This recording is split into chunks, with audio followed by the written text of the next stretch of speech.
Hi all, welcome back to the final whistle then for another late night whistle. Bilal El Khannouss leaving Leicester City to Stuttgart on loan is the breaking news this evening. And what kind of deal is that really? I get the player wants to leave the football club, but what does even that help Leicester? A loan deal. It is an obligation to buy is what it is, 25 million euros plus add-ons. I don't even know what in that even helps us, but we're going to get into Bilal. He is in Germany ahead of the move, and we're going to discuss it live. Hit the like button if you enjoy the stream. Subscribe to the channel if you're new and you haven't subscribed already. Please get down and do so. Like target tonight is, I thought we'll put it on 100 again. 69 if you're watching. Hope everyone's good. Let's say hello to the comments before I get my guests in. Hello, JJ. How are we? Caleb, hello. Bilal is apparently alone. Yeah, I don't understand it myself. It's going to be an interesting last day of the transfer window for a change. Yeah, there's not long left of it. What is it, 22 in a bit hours? Where is Jack? See more of Bilal. Frankie, hello. Hello, Aki. How are we, mate? Him being alone is despicable. That's what I'm saying. What's the point? Not for Max. 2 to 3. Jack, where you at? I'm here. Don't worry. Fossub, how are we, fella? Hope you're good. Mick, hello. Phil, hello. Is there a loan fee? I hope so. Matt, hello. Bilal on loan with an option is terrible. It is.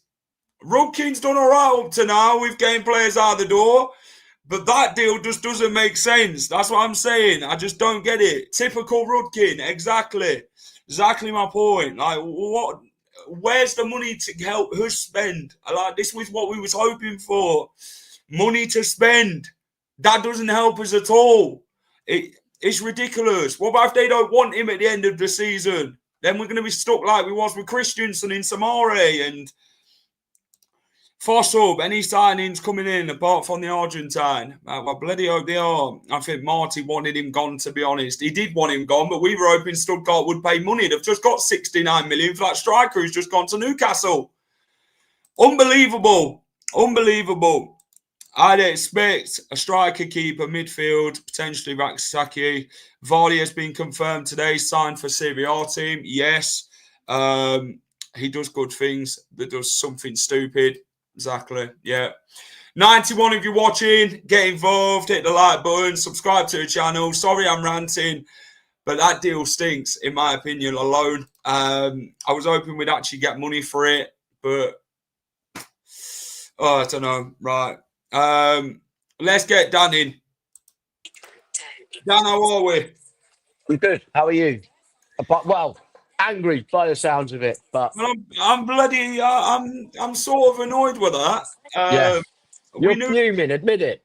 We knew he wanted to leave, and he knew he didn't want to play for Leicester City this season. He basically threw his toys out the pram. I'm not interested. I want to leave. I want the next bloody playing out of here. Is what basically is. He refused to play. We didn't play him against Birmingham, and we're like, okay, then we'll get the fee for you, and we'll get rid of you. Marty wanted him gone, and it proves it. We get him gone. We thought it was money from Stuttgart, but what do Leicester City do, Dan? It's the complete opposite. It's going to be a loan with an obligation to buy plus add-ons, according to Florian, who obviously does Sky Sports in Germany. What do you make of that in the U-turn from a permanent to a loan? Well, it's one of those, like we discussed a couple of seconds ago before coming on. That's what caught us out. I'm sorry for the lateness. That was us just being surprised by Yeah, this loan the news business. came out. We were just discussing it. Literally as we were coming on. But the way I see it is, if it's a decent loan fee, then plus the 25 million obligation, and that then means that we only have to pay 25 million to Genk, or their 15% on the 25 million. So if we say get a 10 million loan fee, for instance, Yeah, and again, I don't know. This is just how I'm trying to work it out for where it's going to be beneficial to us, because that was the whole point of letting him go. It needs to be yeah. beneficial to us, because if it's not, then he might as well have stayed, get us promoted, and then we gain from getting promotion back up to the Premier League and getting Premier League money. Yeah. So I'm hoping we've got a decent loan fee, his wages covered, and then we've got that in the back pocket. That's And what then you wrote. when it comes round, if he ends up staying, then we pay Genk 15% on the 25 million as opposed to a potential 35 million. So if it's done that, then I say fair play to Rudkin. You've pulled a blinder and had Genk's pants down. But we don't. So, But we don't know the ins and but we outs. don't know yet. That's it. We don't know yet. Dan's just trying to sweeten the situation to calm it all down. I'm just trying to. Yeah, that's it. I'm just trying to calm you down a little. Dan's playing devil's advocate at this point. You know what I'm saying? Absolutely. Because I say, if we get a decent loan fee, and it's not unheard of, then we've done all right, because it gives us a little bit of money to spend. We haven't completely lost the player, although I'm not sure how many of us will want him back with how he's behaved, because it's despicable. It's absolutely despicable. You don't do that. Somebody took a chance on you and are paying you, and the minute it's not gone your way, you throw your toys out the pram and you want the first plane out. So, what have you made of his situation, though? I mean, how do you think he's handled it? I get young players want to play at the top. Stuttgart are in Europe at this minute in time, aren't they, in the Europa League? Yeah. I get it, but as a player, you have to be professional in these situations. But throwing your toys out of the pram and saying, "I don't want to play. I don't want to play. I don't want to do this. I don't want to do that." Who does he think he is? This is what I sort of hate about modern football nowadays, that players think they can just go around and do what they want without any repercussions of it. Absolutely. How do you think he's handled it? Because I think he's handled it quite very poorly. Yeah, absolutely. Yeah, there's lots of stuff of how we can call it as to how he's behaved, and despicable is one of them. Love to use a bit harsher, but we're not quite there yet time wise. But he has behaved absolutely disgracefully. And if I was Stern Gratz, Stern Gratz. You mean Stuttgart? Sorry, not Stuttgart. Sorry, Stuttgart. Stern Gratz in a different I division. would. That's it. Exactly. Carry on. If I was Stuttgart, I'd be looking at, well, what happens if he doesn't get what he needs from us? What is he then? Yeah, I suppose obviously with it being a loan, he's not their problem. It's not their problem too much. But if they're to buy him, and you go, oh yeah, we've not done very well, we've got relegated, you're off there again, are you? You're throwing your toys out the pram, you're not playing. I'm not doing this, I'm too good for that. You ain't that good, mate.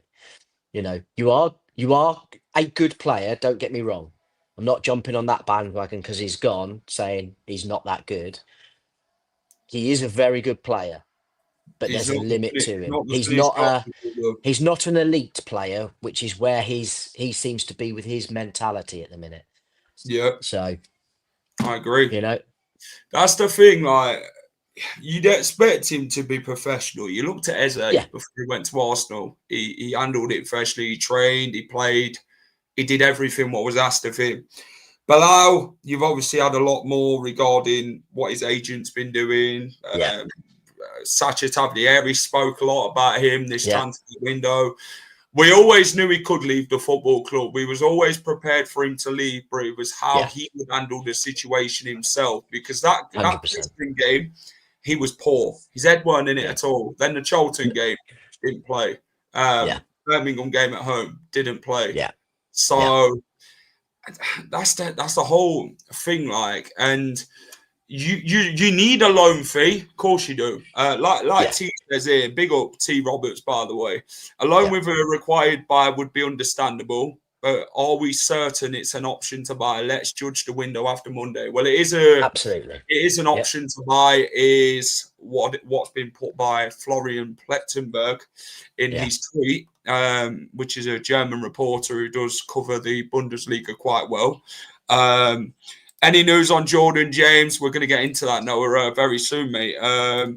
Leicester City needs to worry at where striker and a transfer window closes on Monday. Do bear in mind, teams rarely say anything in regard to loan fees. They don't, do they? Yeah. That's it. Exactly that. Hi, Jack and Dan. At least we saved money on not getting pest control in. I see where you've gone with that. Can you imagine Dan's response if he goes to Germany and then comes back to us if we get promoted?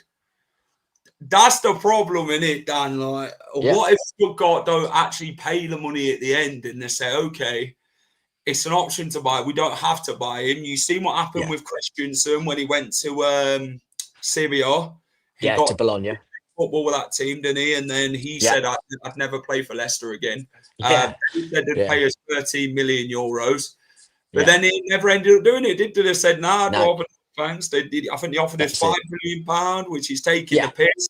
And this is the situation you sort of look at in the long run and think, we hope we ain't in that situation again. Because if he don't want to be here now, he ain't going to want to be here then. No, that's it. That's it. And again, as well, with the way to look at it for us is that if he has a decent season out there and they can't meet the obligation, then happy days, somebody else will pay it, because if he has a half decent season, there's always someone who needs somebody like that. And if not, and he does end up coming back and he comes back and he plays well, then fair enough as well. Like I say, I don't think many of us will accept him back with open arms or anything like that, but I'm not expecting to get a welcoming committee there at East Midlands Airport for him when he turns up back on the tarmac. But maybe a few snipers hanging around, but other than that. one Sky reporter has said mandatory. Plattenberg has said option, so it's an option to buy. I have a sneaky feeling, as I say, with how Rudkin's behaved so far in this window, and giving him a bit of credit, that we've drained the swamp and got rid of players we need to. Yeah, but just with having people's pants down, I'm on about. I think he's done one on Genk, and we're going to get a half decent loan fee, and then all they see is the 25 million that may come next season or will come, depending on who's reporting on it and what they're saying. But is Bilal going on loan? He is. That's why me and Dan was late to the party, because we seen you lot in the comments and you were asking where were we. We'd just seen the news from Florian, and then I just tried setting it up to put it on. But my guess is it's a £10 million loan fee, which will be paid up front, then 25 million next summer. Well, if that's the case, £10 million is a decent loan fee. 25 next summer, that makes £35 million plus add-ons, which works maybe about £40 million in the long run.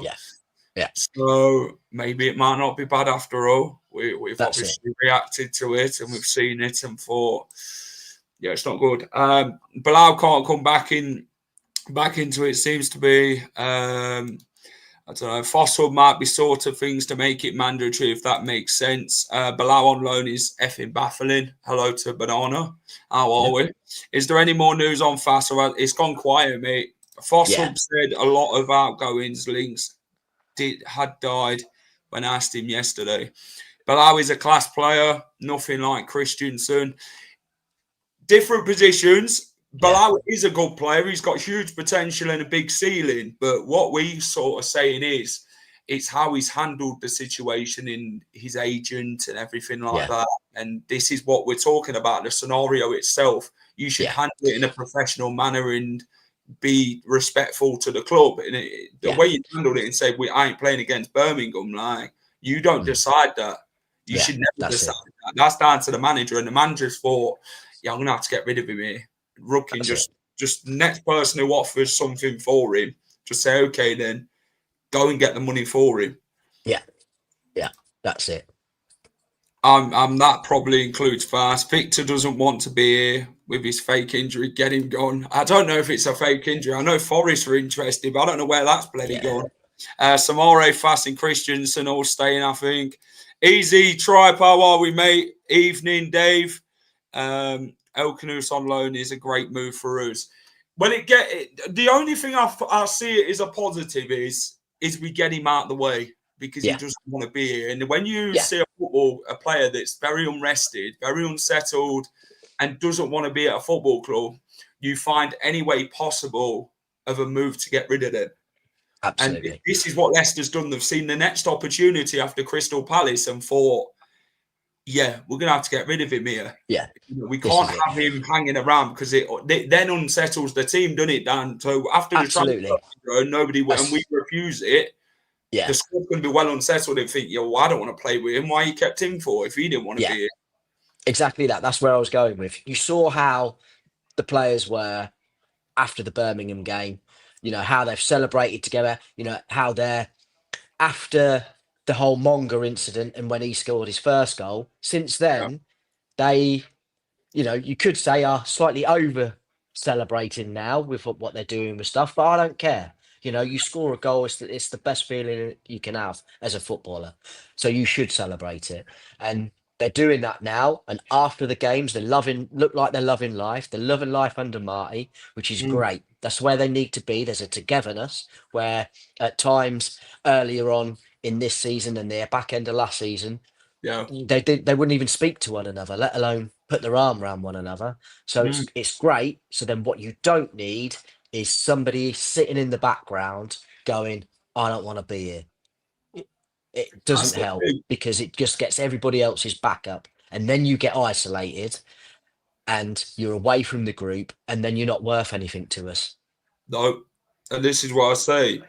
No one's debating whether Bilal's a good player or he isn't. It's just the way he's handled leaving Leicester City is the problem. Fass is a DM. Will work wonders this season. Said it months ago. You did. Another team will offer big money in January for El Khannouss. He's in the shop window. Maybe if it's a loan win option, then obviously I think they get the option first, don't they, to buy him? If they don't want to buy him, then somebody else will. Yeah, he's on the European stage in the Europa League, and teams will sort of exactly that. Also, one less player missing during AFCON. Yeah, well, he's going to the AFCON, isn't he? So he's going to have to perform quite well for that. That's it. He is, and who knows? You never know. It depends on who we bring in. So, yeah, Michael, I agree. Fofana refused to play in that, and we ended up having we were forced to get rid of him in the end to Chelsea and offer and sort of get a lower fee for him than what we got. But Susan Whelan stuck her heels in and said, "We're getting the money, Chelsea here, so you pay up." It. And this is it. What time do Leicester usually announce transfers? I don't know. It could be any time. Anytime, that's it. Anytime. Abdul's not going to the AFCON. No, Ghana didn't make it. Leicester agreed to sell Bilal to Crystal Palace for 32 million. Well, we didn't agree anything. We didn't agree anything at all. We basically was in advanced talks with them. That's not saying we've agreed it.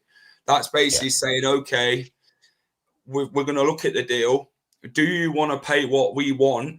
Leicester's basically countered what Crystal Palace have said, and Palace have said, we're going to have to put you on hold. We're going to have to look at other options. And this is what Palace did. They looked at other options to then say, we've got another player here, but do we want to sort of waste our time and let this drag out with Bilal? And then Leicester obviously wanted in the region of £35 million, and Crystal Palace weren't wanting to pay that. So he paused the deal, hoping for $40 million. That's just media talk about this whole Saudi thing and forcing him to go to Saudi. That's just media talk. There's no actual truth in that matter. The media write a lot of things. And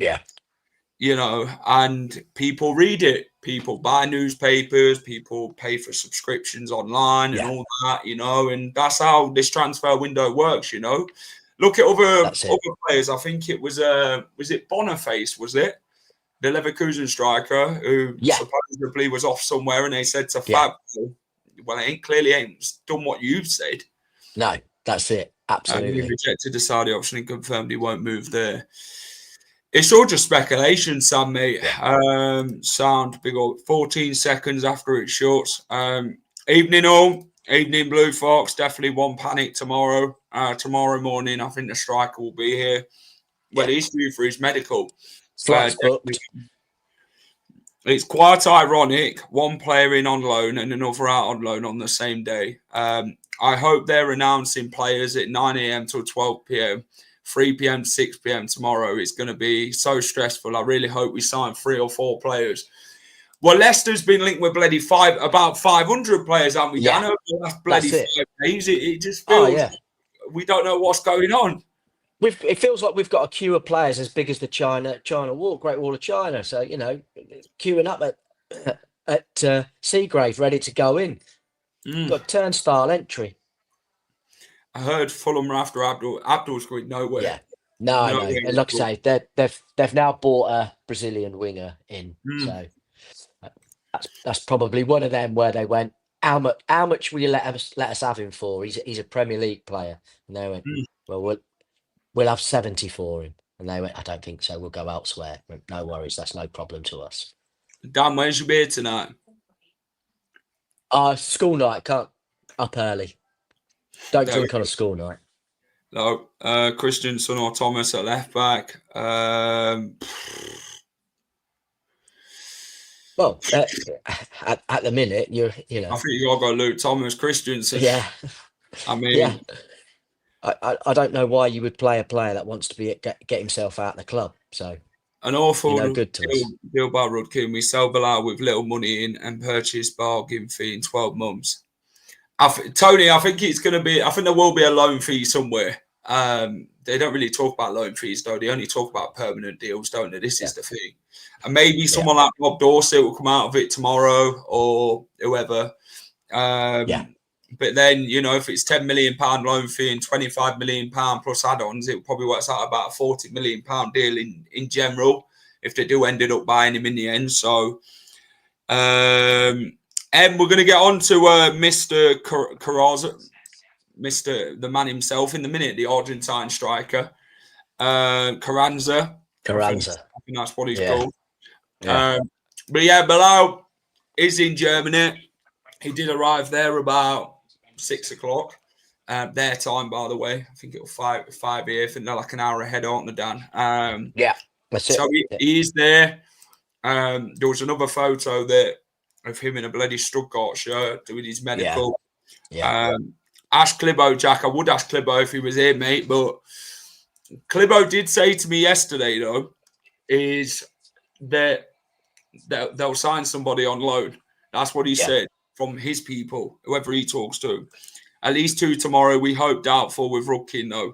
Rudkin sold the players that we need to drain the swamp with. That's what he's done. He's got the money in, and we're satisfied with what in PSR. That's where you sort of give that little bit. But the only thing Rudkin needs to do is bring players in, and that's something we're going to have to wait and see what Leicester's got up their sleeve. It's going to be a magic trick tomorrow, basically. Yeah, he needs to bring a couple in that one want to be here and play for this club, and secondly is not to overpay for them, and that's always his downfall. Whether it's overpaying in value or whether it's overpaying in wages, and his back catalogue is overpaying on both of those 2 departments. So he's done a great job so far, or he's done a very good job so far in getting players out. Clibbo's going to be coming on in 5 minutes. So you might actually get a bit more, Michael, from Clibbo. Not another Oliver Skip price. Credit where it's due to Rudkin, appears to have done a great job this summer. Yeah, he has regarding outgoings. He's had bloody outgoings down Leeds, Ipswich, Connor Cody's deal. Connor Cody wanted to leave on a free. Rudkin said, "You ain't going nowhere until we get money, my friend." And he got £2.5 million for him. Matt Herman's 18 million we got for him. Yeah, it looked like a bit of a steal at the start of the season, didn't it? When he completed 8 goals, but he did keep clean sheet against Nottingham. Clean sheet yesterday. Wilfred Ndidi was another one we money for. That's it. So we've sold 5 players so far. Yeah, and hopefully more out the door maybe tomorrow. Evening, Reece, how are we, mate? Like targets tonight's 100. So if everyone can hit the like button, that'd be appreciated. 167 of you watching. Big up to everyone in the chat, every single one of you. Much love. Subscribe to the channel if you know. We try and do these shows quite regularly, to be fair, because we know you lot love talking football in Leicester City. So we like getting you lot involved. This is what you lot are here for. This channel wouldn't be what it is without you guys involved. So this is where we're at. Every night we will come on, indulge, and you can get everything off your chest. So fantastic. That's it. So yeah, big up everyone in the chat. Let's calm down with the Rudkin praise, making me. We have said it is only for his outgoings at the minute. We'll see what happens with his incomings. If he makes a right hash of that, then he's back to square one again. That's it. Yeah. Jack, skip or Winks in midfield for the future. It depends where Harry Winks' head's at. And he didn't play against Birmingham, which was a bit of a weird situation. His head's not been right, has it? We don't know what. I think he's still after a move, isn't he? He's another one who wants out, but not coming out and saying it because he knows what's coming to him if he does do that. Oliver Skip did have a very good game against Birmingham. The best game in a Leicester shirt for Oliver Skip. You got to give him where credit's due. You can't just slate the player all the time. You got to sometimes say, "Okay, you've done well there. Well done." That's it. Both of them in there, but they need to be consistent with it. Although I did see AC Milan had been offered Booba or was sniffing around Booba, one of the two. So he has one good game. I've seen his Patrick Vieira performance against Birmingham and thought, you know what? Must have been that. It's looking like the Patrick Vieira Leicester City, mate. We'll take a sniff. Now we'll have a look. Will Stuttgart pay a majority of his wages? You probably hope. I would say so. Yeah, I would say they're paying 100% of his wages. So. Well, he should be not like Steve Michael, where you've got Rudkin on the back of the shirt. That's it. Sell a couple of players and Rudkin is the Messiah. How about the mess he's got us into all forgotten, mate? Nothing, not at all. We will criticise that matter. Rudkin hasn't handled situations at all. He's made them mistakes, and he's got to live with them mistakes in what he's done. But he's got to put it right. He's got to put these things right. And we was hoping Rudkin would do this over the last couple of years. He hasn't. So where's John Rudkin been for the last 4 years? Exactly that. You know what I'm saying? He's done 3 years worth of work in a month, and I'll take him. Yeah, Stuttgart are a big club. They'll pay all his wages. What are in the Europa League, aren't they? We need Alves to replace El Khannouss. I'll get him an Uber to Milan. Interesting stuff. Right.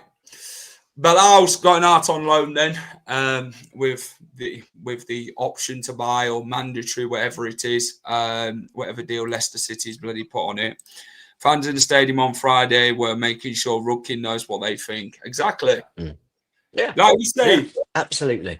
And the thing is, if he's not done his job, fans will let him know he's not done his job, They rightly criticise him because, Top is to blame. Top's the man at the top. He makes the last decision, which the hierarchy have made mistakes. And they've got to hold their hands up and say, okay, we have made mistakes. Or how do we put it right then? This is it. That's crazy why we're loaning out Alves. He was playing polo with top. Who was? Rudkin. Leicester's bloody midfielder were like a bloody polo, mate. It had an hole in at one point, you know, apart from the Birmingham game, of course. So, apart from, so this is what I was talking about. Full agreement with Leicester is in place. It's an option with a loan with an option to buy. The deal will be worth £25 million, including add-ons, if his purchase option becomes an obligation to buy. So that's that. That's the Bilal one. For anyone who's missed it, who's just joined the live, that's basically what Florian said. Next one, Buba Samari. AC Milan, Gianluca Di Marzio spoke about this one. Buba Samari, Leicester's midfielder, was proposed to the Rossoneri club. I believe they're after Rabiot, I think it is. Yeah, AC Milan. From PSG. So, what's your thoughts on that one with Buba? It depends on what the fee is. At the end of the day, he's another player who's a year left on his contract, and if it's done in good time and it's a decent dough, then he has, without trying to rhyme there, if it's decent dough, he has to go. So he's not, other than one game, you know, whether you'd see any consistency after that, we'll see. Who knows now? But yeah, he's got a year left. He's messed about for 4 years. It's, as I say, it is time to move him on, and it needs to be right for us, though. If not, he stays, and we see what happens. Like someone's touched on the Bilal one. I'm sorry to come back to it. Dreadful deal. Just when they thought there was a degree of positivity around this transfer window, Leicester have panicked and done this all because Bilal kicked up a fuss. That's the only reason, isn't it? We needed to get rid of him. And that's what shot us in the foot, basically, because he threw his toys out of the pram. Well, yes, but like I say, I will be very, very surprised if we've not got a decent loan fee for him, with how things have worked out so far. And again, that loan fee is then all profit as well. It doesn't go against anything else. So, because he's not officially sold, we still hold his registration if it is a loan.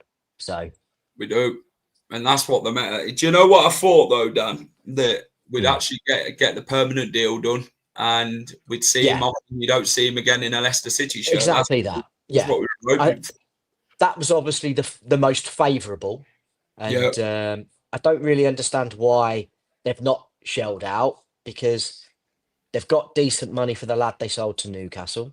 Yeah. So, you know, it's a little bit puzzling, because they can't say they ain't got no money when every man and his dog knows they have. So, let's say with the whole loan thing. But as I say, for me, I would be very disappointed if they haven't done that, and be very surprised, you know, if there's not a substantial loan fee plus them covering all his wages. So, Clibbo, what's your thoughts on this? Bilal's deal is a loan with an option to buy of £25 million, which can become mandatory, which could be an obligation to buy, depending. Do you think I'd say it's a bad deal on my sort of front of it. When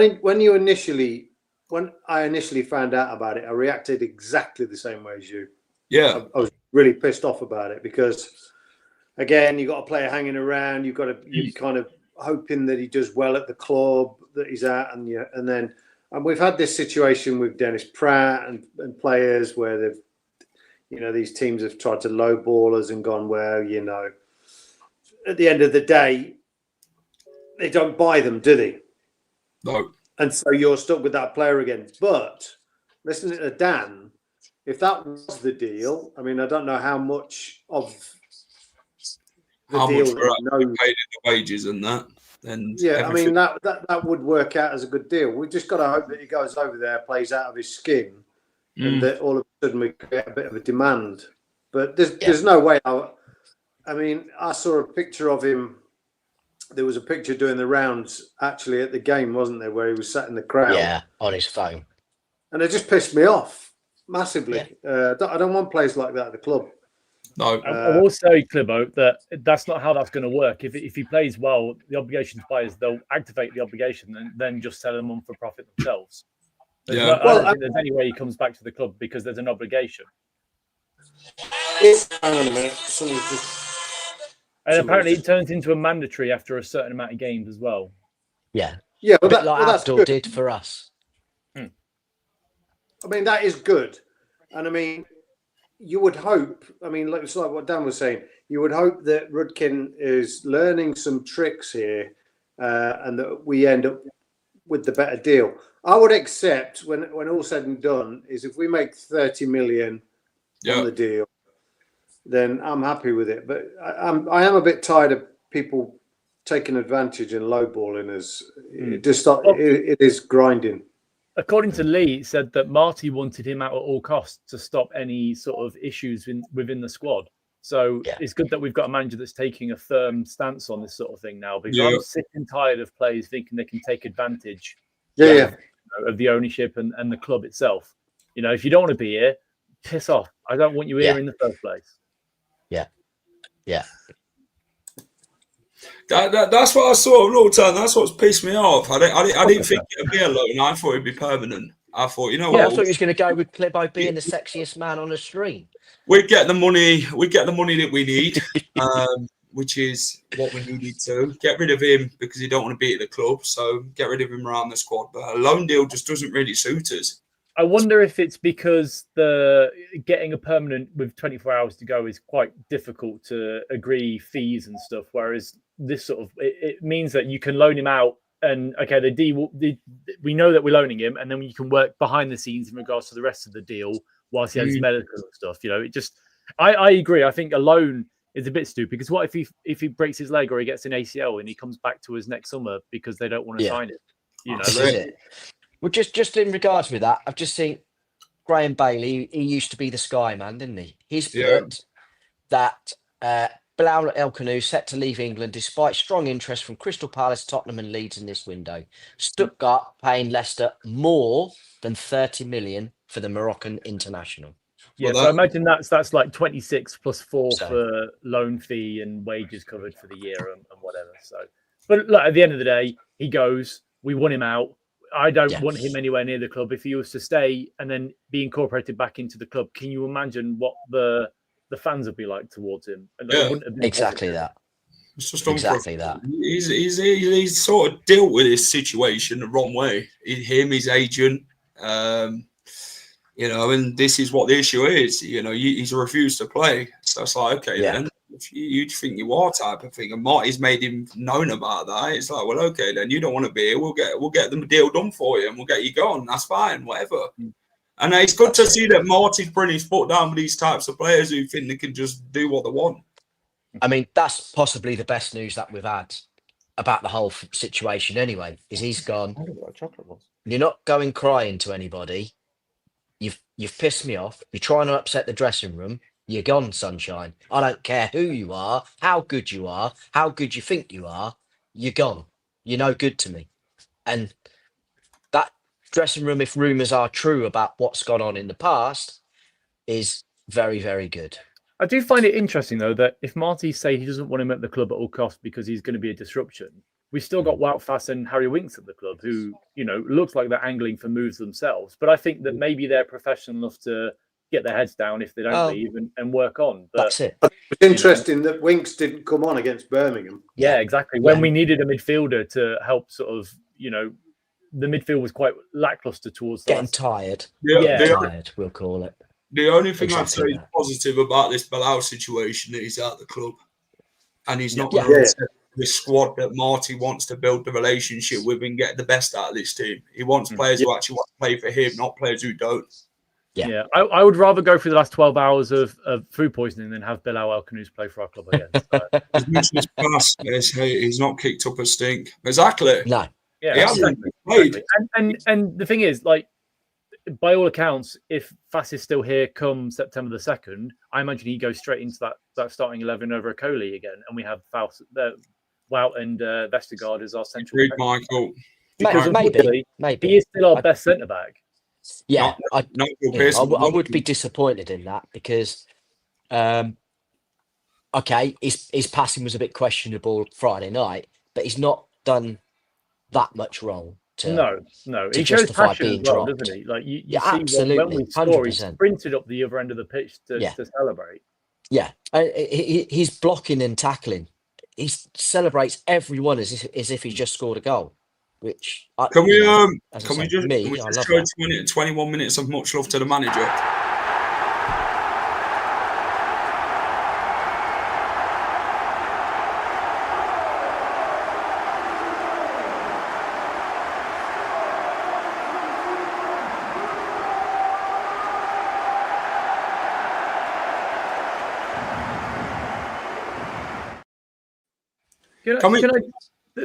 So, do you know how refreshing it is to have a manager that celebrates, and come and claps the fans if we win or lose or draw or whatever? Like you go from Steve Cooper last year that tried to do it but it felt a little bit fake to Ruben that just didn't do it at all. To have Marty who I think genuinely wants to be here for the long term. Agreed. And my God, it doesn't half change the atmosphere if you lose at Preston. He still comes over, he still claps the fans, and he shows that he gives a shit. Not like that. Straight down the tunnel seat, exactly. boys. He's ingraining himself in the city by visiting places. He went out for fish and chips with our friend Gillen Balagay. You know, he's somebody that clearly wants to be at the club, and it's so nice. It's so nice. It is. And like you say, connection with the club and the fan. That's what Enzo did. He built that connection between the fans, players, and the club again. But that sort of broke when Steve Cooper and Van Nistelrooy, and that kind of went south. But now he's done that again, and you've got a manager you can actually get behind, and he wants the best, Clibo. Yeah, and I think this is one of the things that the board probably looked at. What's going bad with the club. I mean, it was clear that there was never, the atmosphere down the stadium wasn't that great.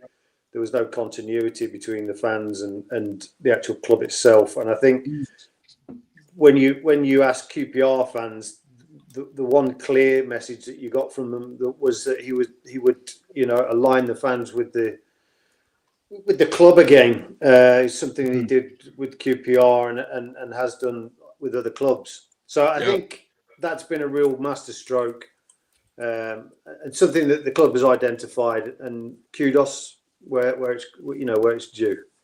Exactly with this one, the best thing we have now is a manager that is showing strength and making tough decisions. Yep, 100%. And he's done 100%. That with Bilal. He's like, well, if you're not happy to be here, I only want players in this squad who are going to play for me and have the right attitude and the right thing on that football pitch. And if you're not going to do that, I don't want you in my team. There's something Martin O'Neilly about this guy. It is, it's like O'Neill Pearson, isn't it? He's given that vibe. Nigel Pearson about it, a bit strict side sometimes, but he's somebody that he's coming in and saying, "This is how I want it done, and this is the only way it's going to be done." Good. And the board look like they're backing him for it as well, which is good because you need a strong manager. Because if the players think they can go above the manager's head again and cause the issue like we had with Cooper, it's just not good for any environment at a football club, especially if you undermine the manager. But if he thinks we're doing it this way, and I don't give a shit what anyone else says. If you don't like it, fuck off. And I think every single fan will say, you know what, I agree. Let's do it. His substitutions too. He ain't afraid to make changes early on if it ain't working. You've noticed though, boys, if you look at his game management, he changes the formation, he tweaks it. So you've then got second half, Fass, Akoli, and Vestergaard is a back three. And then you're looking at Luke Thomas and Ricardo as your wing backs getting it forward a lot more. And then in the first half, you've sort of got the 4-2-3-1 formation, which is obviously his preferred formation. But if that's not working, he has a plan B. Yeah, absolutely. And the C probably. Yeah, he's got siege mentality from these players. These players are willing and happy enough to play under him. You've got Akoli, who could have been going to the Italian league this summer. He's like, no, I want you. I want Vestergaard. I want Ricardo. I want, he's put trust in bloody Samara and Skip, who you've got to give credit for from the Friday night game. Jordan Ayers, he gets around the pitch. He holds the play up. But then you've got Fatawu. He likes his goals. He likes his dancing. He likes to get involved in it. He hugs the players. This is what you want in it, that connection between him and the players. And if they can do that, that's big kudos to him. That's it. And again, with Marty, he encourages Abdul. he encourages Abdul to go and do that sort of thing because he knows if he's happy and he does that sort of thing, he's going to get the best out of him. You know, that's man management as a key. You know, to get the best out of any player. You do what you need to do to enjoy your football, and I'll make sure everything else happens around you to make sure you can do that. Yeah, and that's what he's doing. And that's what shows. Struggle with. Yeah, well, I was going to say it shows that during the game, even though it hasn't been incredible, we haven't had many, first half of games that have been great. Second half's been a bit lackluster, but there are you can see there are moments in the game where we're putting together so many good moves that you're like, fucking hell, there is something here. Give him time, and he's gonna we're gonna be a force to be reckoned with in this league again. That's it.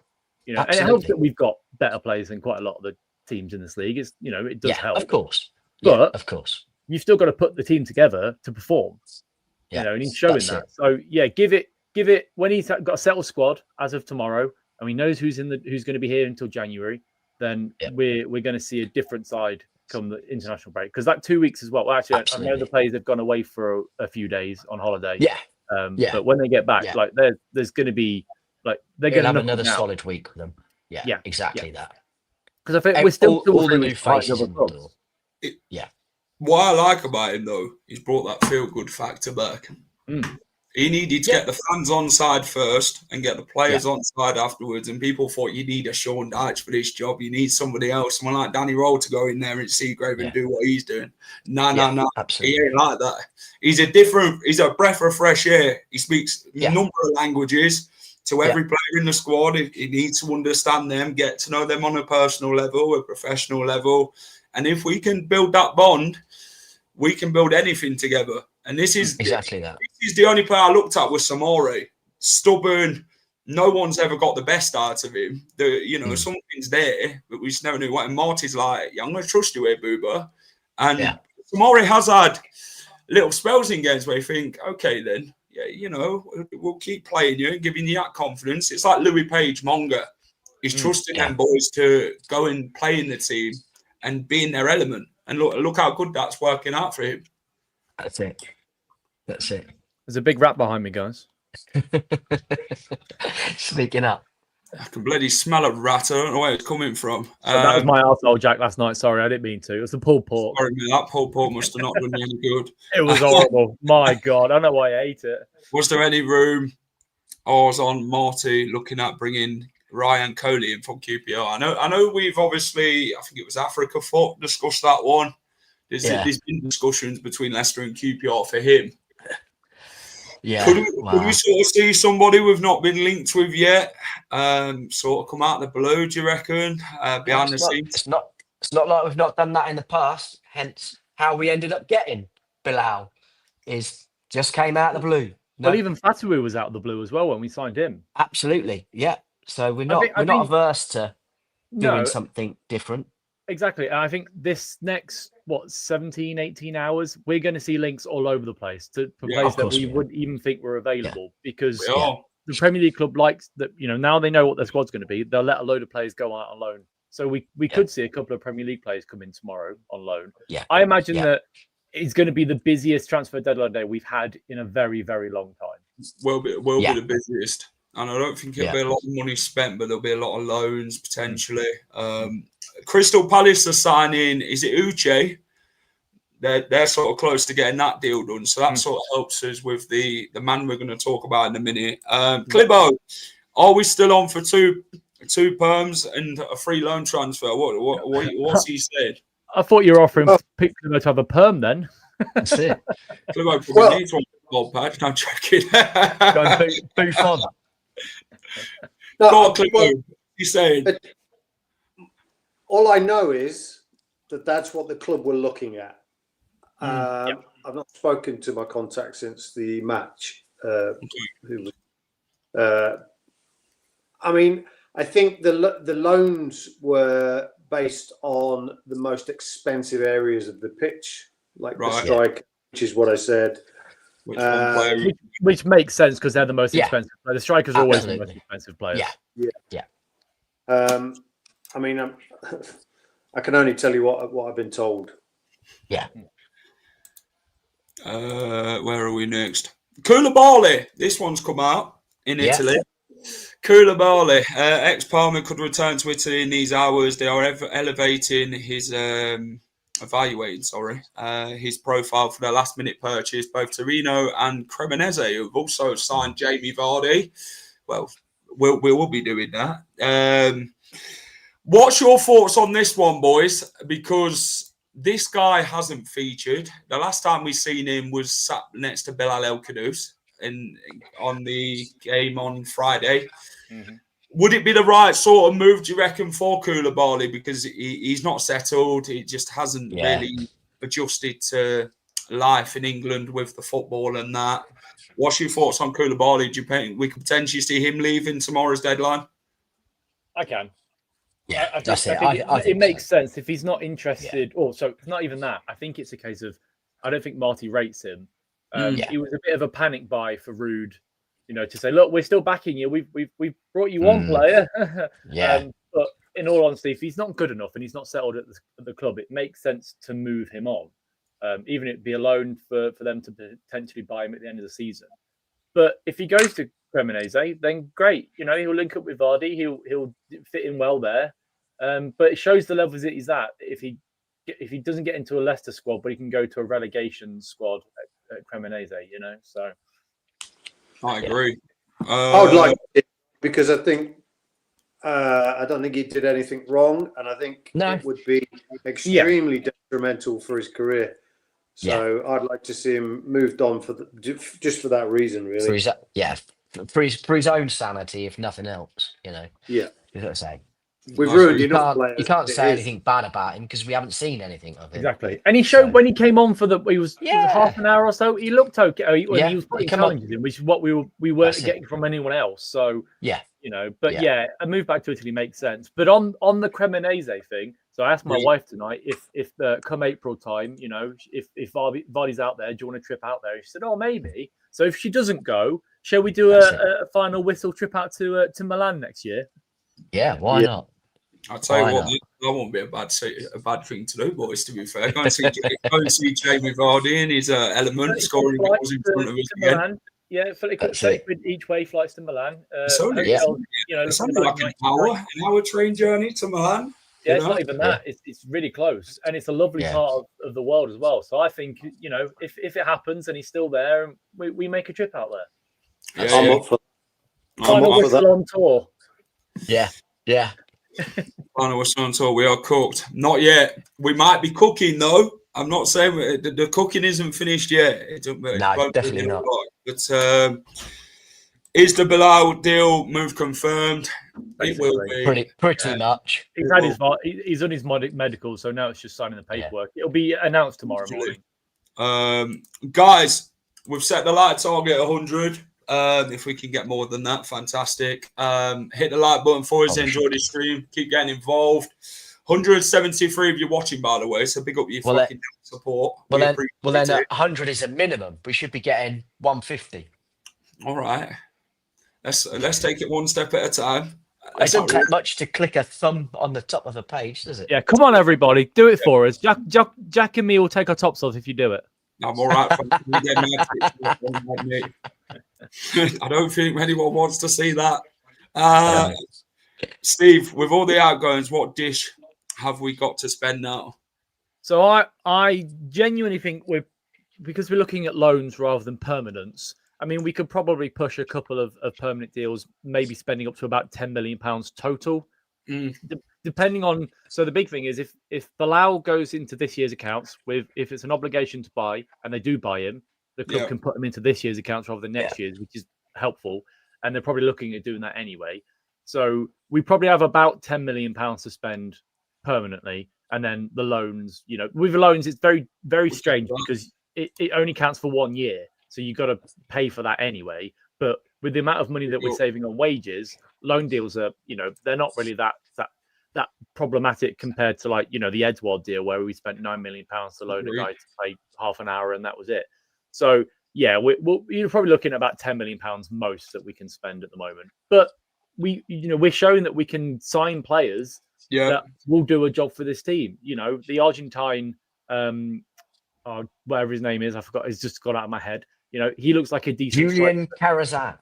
That's the one, Carranza. Yeah, I keep thinking of caribou for some reason. The drink, or caramel, however you say it. Carranza, he looks like a decent striker that is a step up on Daka, which isn't difficult. Let's be honest. The bar is quite low, but it's somebody that will be in the box and sit on the penalty spot and hopefully be a target for us to put the ball in the back of the net. So yeah, there or thereabouts. But I still think I think 5 players will be in by tomorrow. That's my guess. I think you're right, Michael. If you dislike Forest, hit the like button. Yeah, absolutely. Or I don't even know why you're wasting your breath in here, mate. Our team won it the weekend. I don't know about yours. Matt Hermanson kept a clean sheet as far as I was concerned. I love Matt's Instagram post he done as well. Sounds about right, innit? I mean, we cost them Champions League football last season. Oops. Forgot about that. Boys, let's talk about the man himself, Julian Carranza. He will be going to Leicester on loan. This one is I think it is a purchase option again. So we have got the option to buy him. I think this is a risk-free sort of deal. I'd sort of suspect from this one. Yeah, so if he does well, we buy 100%. it. Fair enough. But his medical will be done. I believe it is tomorrow. Yeah, it's a 9:30 flight from Rotterdam to the UK tomorrow morning. That's so that's good. And it's only a 45-minute flight. Yeah, we've done well in the MLS for Philadelphia. Is it Union Philadelphia or Philadelphia Union? It's one of them. It's the way round. Either which way round, yeah. But still the same team. Scored goals for them. He did score the big goal against AC Milan. Feyenoord, he's been more of a bench player, hasn't he, Clibo, this fella? Hasn't really worked out for him as such. But another Argentine player coming to the Foxes, Clibo. What's your thoughts? Well, the ones that we've had ain't done too bad, have they? So let's reserve our judgment until we see the guy play. I mean, I've not seen a lot of the guy, to be honest with you. I did sort of look up his stats and things like that. And it is mixed. Obviously done well in the MLS. I don't know what kind of standard compared to our league that is.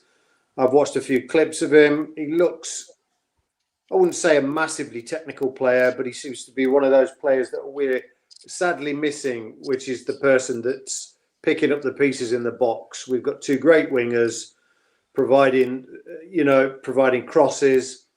But we haven't got that person that's going to sort of just stick his foot out where the ball is in the right place at the right time. He looks like that kind of player.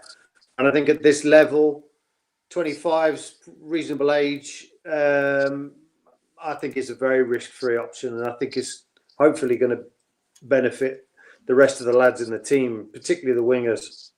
More assists for them. Yeah, absolutely. Dan, what's your thoughts? 6 more likes.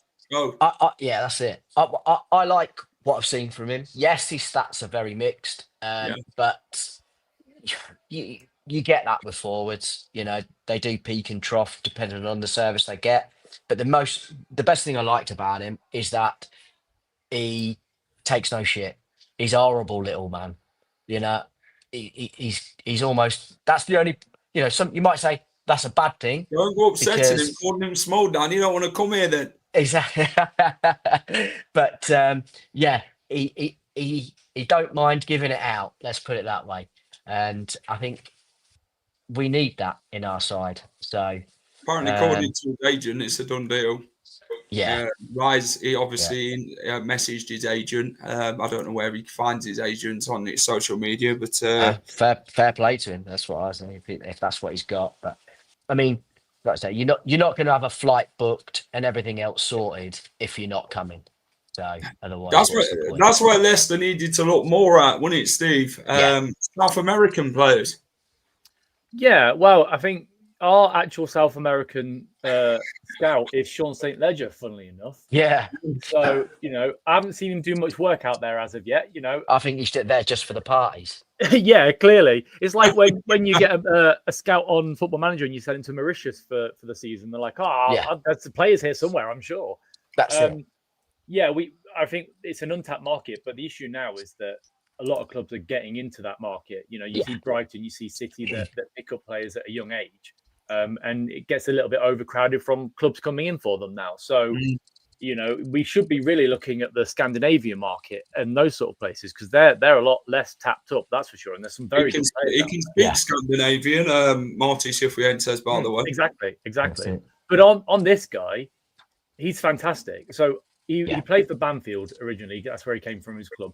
Yeah. I actually heard, again, Football Manager, clearly. Steve knows a lot of younger players. Yeah, but his move to MLS, it was a good move for him. Like, he's played really well at the MLS. He was player of the week several times. I don't know if he was player of the month, but he's a very good player. He likes to be in the box. He's a good link-up play. He can score in the air, which is important because how many times have we not scored a header in the last few years? Scored against AC Milan, where header, didn't he? That's it. Exactly that. And then you move to Feyenoord, and he didn't get the game time that you probably wanted at Feyenoord. I know that Van Persie wants him out the door because he's a third choice striker for them, and he wants money in to be able to reinvest in the squad. I think he's going to be a fantastic signing for us because, and Manny said this earlier on his channel, that the strikers in this league aren't very good. There's not many you can say are fantastic strikers. No. I see Middlesbrough and Sheffield United, they were awful like their strikers yesterday. Well, I heard it's his bread and butter, Steve, and that's what he does. He scores goals. It's not after the Birmingham game you haven't, mate. No, exactly. But this guy, I think he comes in, he likes to press, which is important for Marty's side. If you've got to be able to push forward and be the first line of attack and defence, which we don't see with Jordan Ayew. And it also means that if we don't get a Cam in tomorrow, I'm worried, but I'm not significantly worried in the sense that we can drop Jordan Ayew back into that position. That's what I was going to say. His role. Yeah. You saw during Uncle the second half on Friday, we had the wingers on the side, and Ayew was drifting towards that area to help the wingers give him more of an option. Yeah. So, we just need somebody that stays in the box that isn't Patson Daka, because unfortunately for Patson, the water's under the bridge. I just don't think he's ever going to make it here, and bring a new striker would make sense. But yeah, I've known about this guy for a little while, and I think he could be a good player for us for sure. Absolutely. Right, let's go on to the next man. Mr. Jesurun Rak-Sakyi, on loan for Crystal Palace before the deadline. Leicester want to sign him. Palace are reluctant to let him go with our replacement. Obviously, he's not played tonight at all against Aston Villa, so it makes it bloody daft if you're not playing him and that, then why can't teams sign him? Obviously, he was on loan at Sheffield United last season. Scored 7 goals for them. I think he got a couple of assists in about 30-odd appearances. Sheffield United fans were quite happy with him, to be fair. They say we're a decent player. That was Rob Dorset this morning. Celtic and Rangers have now made loan offers today for Celtic. Rangers bid for Celtic. Fucking hell, that's dangerous. Sorry. There's me reading something else which just come up on in another WhatsApp group. Celtic and Rangers have made loan offers today for Rak-Sakyi. Leicester have also made a loan bid for the 22-year-old. Interest from abroad in the player includes Leon. That's from Chris Reedy this evening. Rak-Sakyi, what do we reckon? Obviously, he has been held of interest before by Leicester when Enzo Maresca was around. As well. He's a winger. He can play either flanks. From what I've read from Crystal Palace fans when they do the thread on Rak-Sakyi. Good young player, good prospect, can develop even more. I think he'd tear up the Championship in the right team. What's your thoughts on him, Dan? Yeah, look, as you just said there, he is. He's a good, exciting winger. He has good goal contributions. He scores. The Championship at the minute is probably his level. So my only thing with getting him in is that where does he fit in? Yeah. Because is he going to come and sit on the bench? I wouldn't have thought so because he can do that at Palace. That's my only concern with it being a loan. So is he what we need? Not particularly. Is he a good player? Yes, and I would welcome him, quite happily. It wouldn't be a complete waste of money because if you did lose one of, I mean, as in injury wise, not going out the door, of Abdul Monga Of course, and I've got- Mavadidi, then you then looking around because then you are then looking around and okay, we've got Silko, we've got Jake Evans and Marcelo. So do you think though we're not that short. We're not short. do you think they're just trying to fill like the McAteer sort of hole, or how do you Yeah, sort of but see we didn't need McAteer, to be fair, and that's that was another reason why it wasn't an issue with letting him go. It was a good offer that's come in for him. He was a bit part player. Yes, it would have been great to have kept him because he's a Leicester lad. He loves the club, wants to be in there.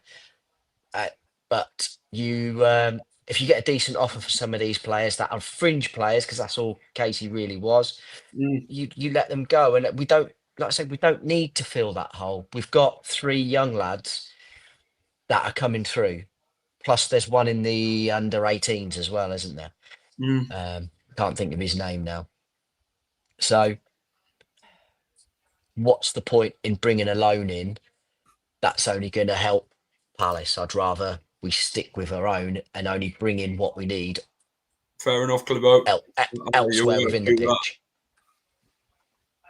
Let me remove you, Clibo, and let you go and do what you're doing. Steve, the man himself then, Rak-Sakyi. What do you reckon? Player? Is he one that you take at Leicester? Do you think it'd sort of help the team? Yeah, I think he would. I agree with what Dan says in regards to you don't want him to take up places of other players in the squad, but can he? I'm pretty sure he can play as a cam, can't he? Yeah. Rak-Sakyi, which, let's be honest, I mean, he's a good player that can fill the role of Jordan Ayew. He's younger and can press. Yeah. So yeah, I'd be and quicker for that for sure. He's somebody that we've been linked with 3 times in the last 3 years. Yeah. So it's a bit of a lazy one, but it shows that the club are interested in him and have been interested in him for a very long time. I think that he's got 2 years left on his contract at Palace. So I wonder if they're willing to cash in on him now, because I don't think he'll make the step up for them. No, it doesn't look like it. Yeah, and if it's a loan with an option to buy and they make pure profit, then they'll be delighted. But do they need it? I don't know. But I think he'd work really well in the squad. He can play across multiple positions, which is important. And more importantly, he's a young English winger that we can, if we sign him permanently, we can sell back on for a bigger price in 2 or 3 years' time. Yeah. He is very much a winger. Yeah, he can play left wing. He can play right wing. Monga can play as a winger, which is good. But his preferred position's a centre attacking mid behind the striker, which obviously we've not really looked at him yet in that area. We've looked at him more to play instead of Mavadidi, which is good. It's good to have that competition behind you, isn't it, Dan? Steffi, he knows that Monga's stepping on his toes a bit. Puts him under a bit of pressure, which is good. Yeah, that's it. 100%. And I think that's half of what Mavs has got the ump with at the minute. But he shouldn't. He needs to just knuckle down, do his job and say, I'm the man. This is my spot. You'll come in when I'm, not available. But just in regards with Monga being in the 10, and there's a lot of jumping up and down about it, I don't think he's physically ready to do that job yet. And that's the problem. There's a lot more pressure on you in that role. There's a lot more around you in that role. And at the minute, let's just look after him. Let's just keep him out on the left or on the right, where it's not so physical and he can show what he can do, because he'll win his one-on-one battles against 99% of the fullbacks in this league. And do that, and then once he does get there, because he will, then you can do it. Sort of maybe towards the end of the season, into next season, when he's a bit more physically set, knows what he can and can't get away with as well. He's got good football smarts about him. Yeah, and that's growing with every game. like I say, from what we've seen already. So I agree. Yeah. I don't think it's a 90-minute thing. I can't lie. Mongo would fit in that number 10 position. He would. I think there's a lot more development in him, but you can see what he is and what he can do on a football pitch. You know, the guy's a bloody sight to watch, isn't he? As soon as he gets that ball, it gets fans off the seats, you know, and it did against Birmingham, didn't it, Steve? The way he just take on his man and that ball into Ricardo, it's just special. It's great to see that a 16-year-old is a young head on older shoulders. It looks like he's done this game for a good few years. He does. But I agree with what Dan says. That the problem with him being in the 10 role is that it's an important cog in our system. And him being only 16, that's a lot of responsibility to take on board. You know, we saw Bilal struggle with that position at 21. We've seen Ayew struggle at the position at 48 or whatever his age is for Jordan Ayew. You know, and also Page as well. Like, he's 17 and he came in and he's not done amazing, but he's done okay. But if you take him and start him in the cam position, who then do you bring in after 60, 70 minutes when Steffi's doing all the frustrating flick overs and whatever to run ragged at the defense? Then, you know, that's where you need Mongo coming on. And again, as much as we want to see him play all the time, he's still only 16. He's still growing. He's still, you know, you don't want him to get an injury where he fucks himself up and he's out for 4 or 5 weeks or 4 or 5 months to an extent. Yeah. You know, you want to give him sort of 30 minutes, 40 minutes at most, and then over time increase that more and more. And then next year he'll be ready to start full-time games. There's a reason why you don't see many 16-year-olds playing week in, week out in these leagues. You know, there are monsters, and he is a monster. Don't get me wrong. He's like Jude Bellingham in that sense. But he's just not. I just don't think it's worth taking the risk just yet. You know, if we go up this year and he plays more next year, he could be quite easily be a 60, 70 million pound player. You know, and then you see the potential coming through. Yeah. Clibo, Tower talks here. He's an amazing prospect. We can't be having him as the main man yet. We're bringing him in nicely at the moment, and a run of poor games could kill his confidence if we expect too much. Jeremy Mongo. Yeah, I completely agree. I think he's been much more effective as an impact sub. It's something I said.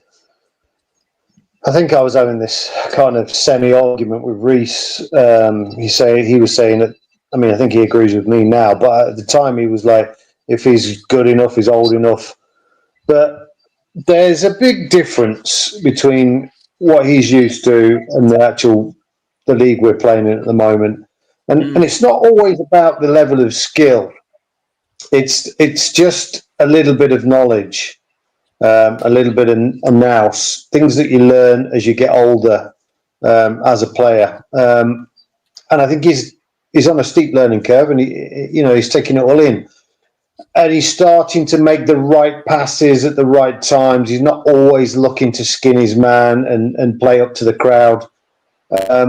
I kind of do agree with Steve in terms of the number 10 role. I know he says that's his best position, but it's like, you know, I think as kids we were all saying when we played football, striker's my best position. When you were probably, you're probably the better. You're probably a better centre half. You know, so it just takes somebody with a bit of bottle to sort of hold him back and say, look, you know, this is where we think, you know, maybe in the future, the 10 role, we maybe play you there a few times during the season when needed. And just encouraging that way. But I think 10, you're right, Steve, it's a very big responsibility. And I think just at the age he is at the moment, that's probably too far at this stage. Steve. Absolutely. But I wouldn't be averse to bringing him on as a sub there at some point. No, I agree. Yeah. Go on. This one's coming out from the French media. According to our information, English club Leicester City is in active discussions with Rennes to find an agreement. The operation is not yet completed with a Brent club that wants a transfer. They're talking about Jordan James, who played for Birmingham City, highly rated. And a person said to me earlier, why did they get rid of him? Why did he join Rennes then? And I said, well, he's not going to get out to League One with Birmingham, is he, at that point? He's got huge potential. Wales international as well. Very good midfielder. He can play versatilely, attacking, defensive, and also just slots in that middle role quite well, you know. And he fills that bloody polo quite well, you know. We need to sort of look at that a lot more. But what's your thoughts on Jordan James? So he joined Rennes for £5 million when Birmingham got relegated. So they're probably going to want some money back on that. So you're probably looking at sort of £5 or £6 million. The club clearly are missing out on not having a JJ in the squad. You know, we let James Gibson go, and the other young lad went out on loan. So it makes sense that we have another one in. He's a defensive midfielder that can play cam and central midfield, which is, again, an important role. You got a player that can play several positions, which is important. I'm all up for this one. I think he suits our team perfectly. He's still young, only 23. He's got massive sell-on value, and to be honest, he's the one that can make the step up into the Premier League. So I'd be well on board for this guy coming into our club, because this is the sort of player where, you know, we were talking weeks ago, like, who do we need? Like, you know, I'm sick of the old players that we're getting linked with. We need some younger lads that show some promise. This is the sort of guy that the club have obviously scouted, and Martin Glover is doing his job, that I'm like, yes, 100% bring him in. 21 years old, Dan, would be a spot on for us in the middle. Young player to push on, and if he does well, we either go up or get a bigger fee. Yeah, and exactly that. Like a KDH type of player, I'd say. That's so. Pretty much what he is. Yeah, he's a big pressing machine as well. He loves, you know, sort of getting up behind, pushing that back four back, or whatever the opposition have, and squeezing the play. Like I say, a little bit like what KDH would do, a little bit more pace in there, youth. So there's depending on the price, which always falls down to, or what deal Rudkin can do. I don't see a downside to this, because again, you know, even if it is 8, 9, 10 million, something like that they want for him, there's not much of a downside with that, because if he comes in, does very well, there will be a Brighton, a Bournemouth, or someone like that in the Premier League that will then pay 20 million for him. So, you know, it's not an issue. Like I say, I don't see any downsides to that type of signing. So, well, Echo talks about here, we need left footers. Which will get the ball out to that side quicker. Everybody's a right sider, which we don't mind, because it goes to Abdul. A couple of years back, he scored 2 goals and bled against us. He did. I remember it. I was there. Is JJ worth more than Samori? I think he's on about Jordan James. Yeah, you'd hope so, wouldn't you? It depends really, because I still think there's a good sell-on value for Samare, but we just won't sell it in this window. I just don't see him leaving at this point. I know he is in Italy though, so is Akoli apparently. So, you know, you never know. But I just feel like, you know, a lot of these players, as we know, there's a lot of water under the bridge. There's a lot of players that we think, look, you know, shouldn't be at the club. And then this is the slow sort of refresh that we need. These young players coming in, and with the youth players as well, it helps the fans get behind the club a lot more, because we're bringing players in that are of a certain age. It also shows that the club aren't willing to go after old players anymore, ignoring Begovic, but that's the third choice goal. That doesn't bother me. We had no maturity within the 2 keepers that we had.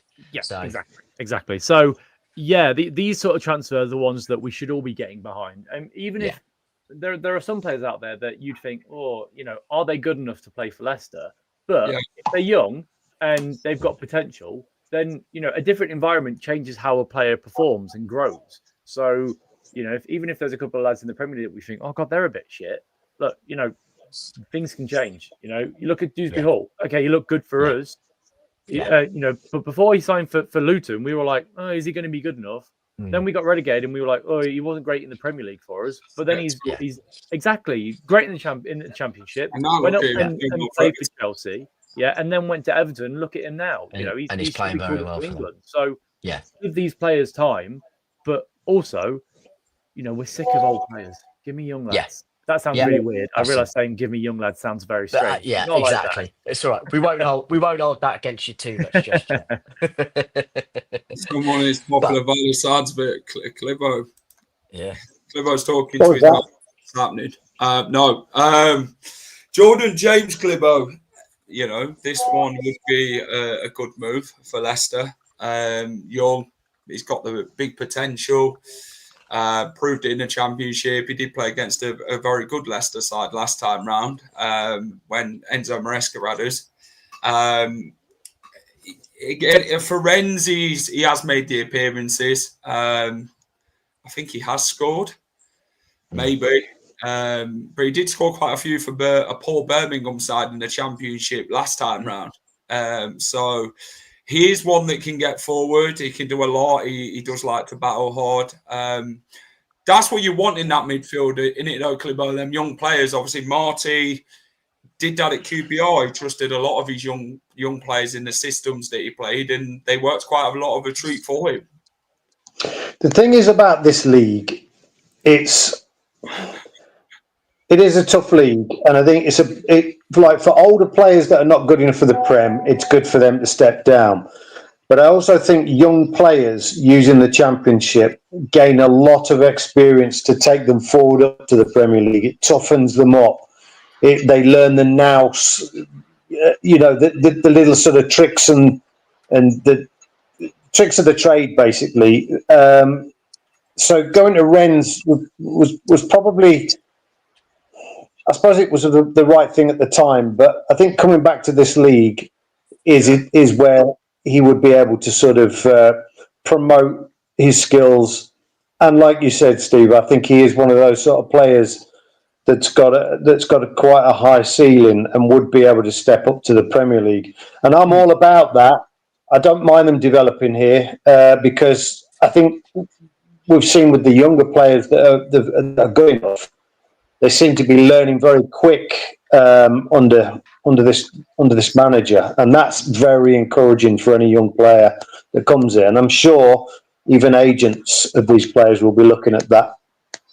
Well, I think that's true. What you said about the agents is 100% true, because I think a lot of foreign players can see Leicester City as a good stepping stone, because we don't really stand in the way of players leaving the club. If a bid comes in for a player, we're like, okay, that's fine, off you go. And that is how we should be. And I don't like being called a stepping stone club, but but football, you've got the big six in the Champions League chasing clubs, and then you've got the clubs that are sort of around that area, and that's where we should be. We should be a team that brings in young players, develops them for a couple of years, and sells them on for massive profit, and then reinvesting that back into the squad. You know, the issue we had is that we jumped at trying to get Champions League football. We went into Europe thinking we were bigger than we were. We then offered contracts to players that were here because we got into Europe. So to keep them, we offer them bigger contracts, and that's the downfall that happened from there. But if you can bring young players through and sell them on for a massive profit, like Brighton and Bournemouth, and these teams, you look at Bournemouth and Brighton compared to like West Ham. West Ham are buying players that will do a job, but there's no real resale value for these players, are there? But Brighton and Bournemouth are fantastic at it, and they then reinvest that money into signing players that are 16, 17, 18 years old from all over the world, and then pushes the club forward.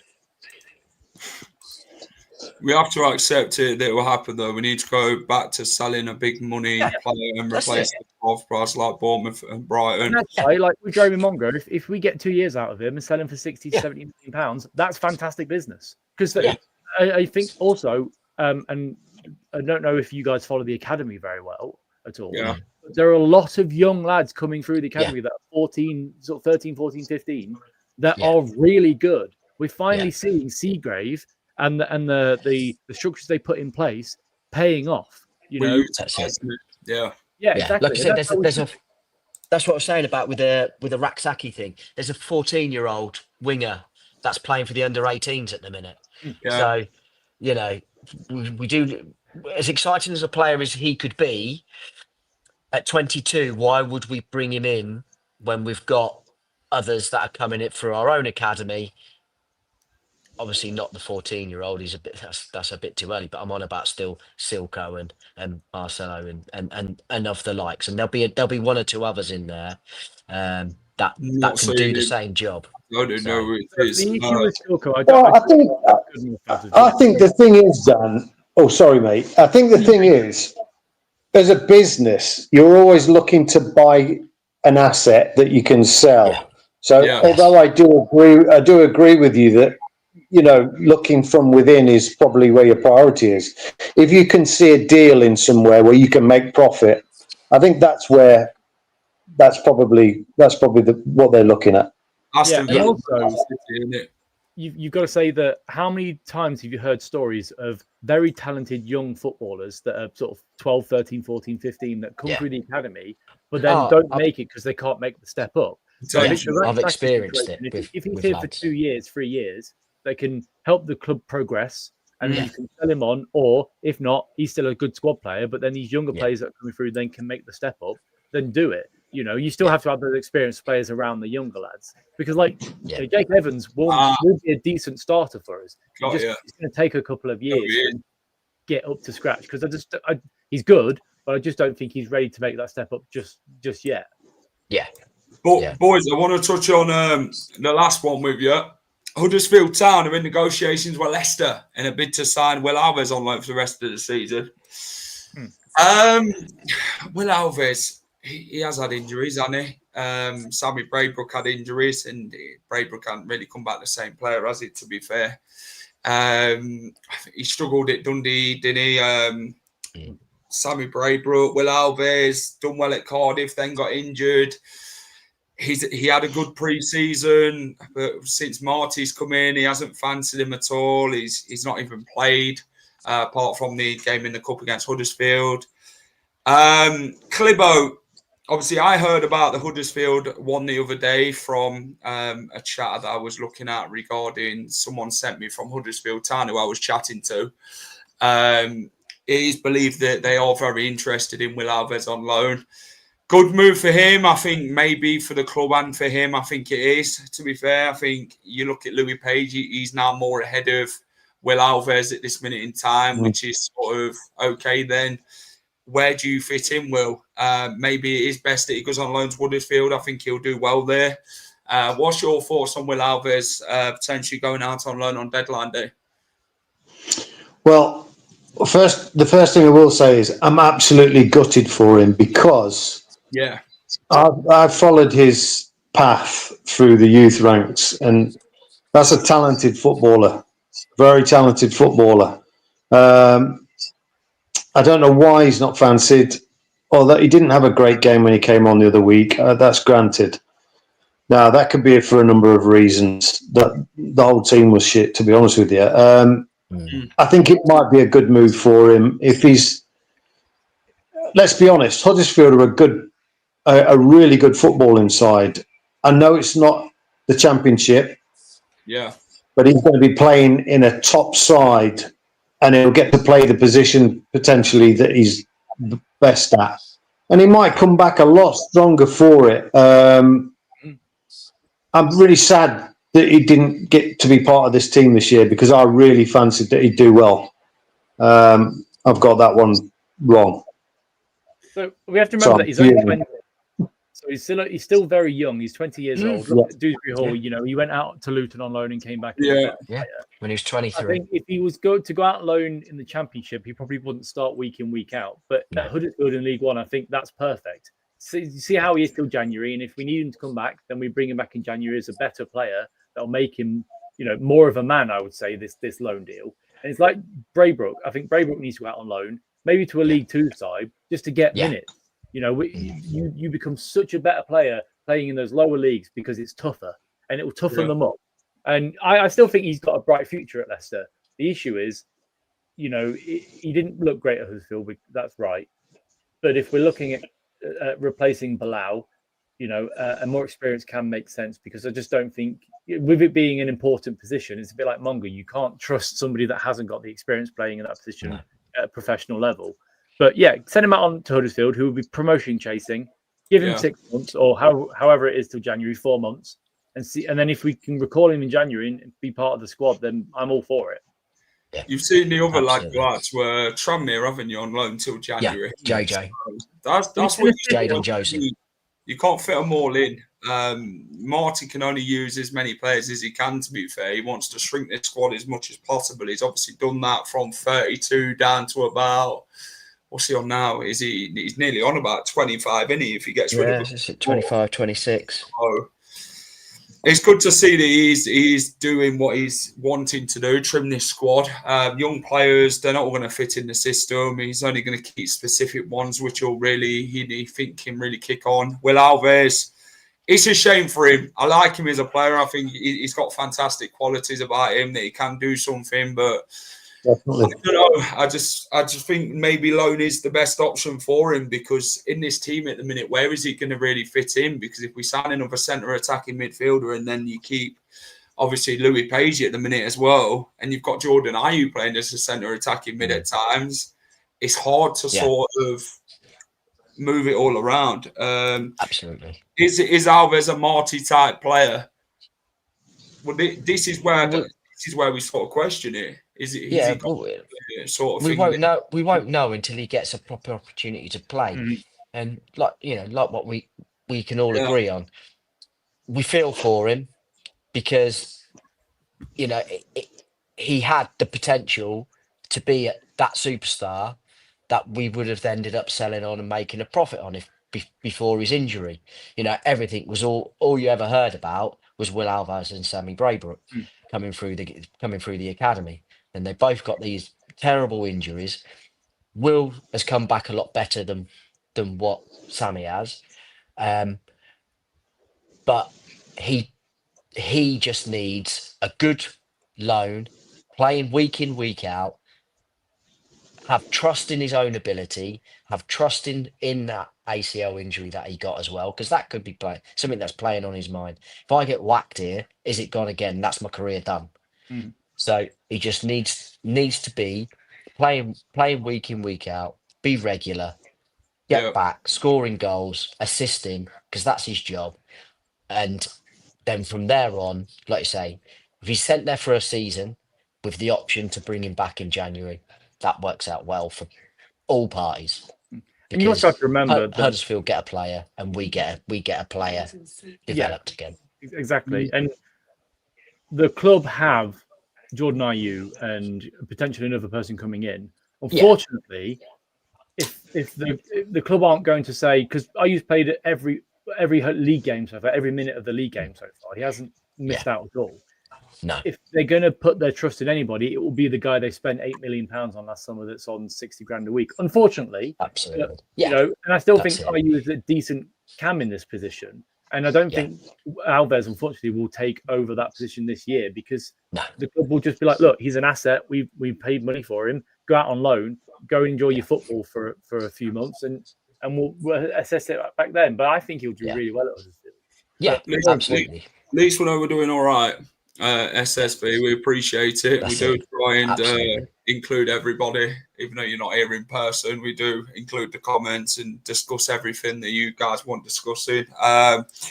According to Sacha Tablieri, the tick is done for Bilal. It looks like he is now the Stuttgart player, so that deal's done as far as he's concerned. Bilal out the door, becomes the 6th player to leave Leicester City this transfer window. Could be another one tomorrow, we don't know. But what are we expecting, boys, from Leicester then?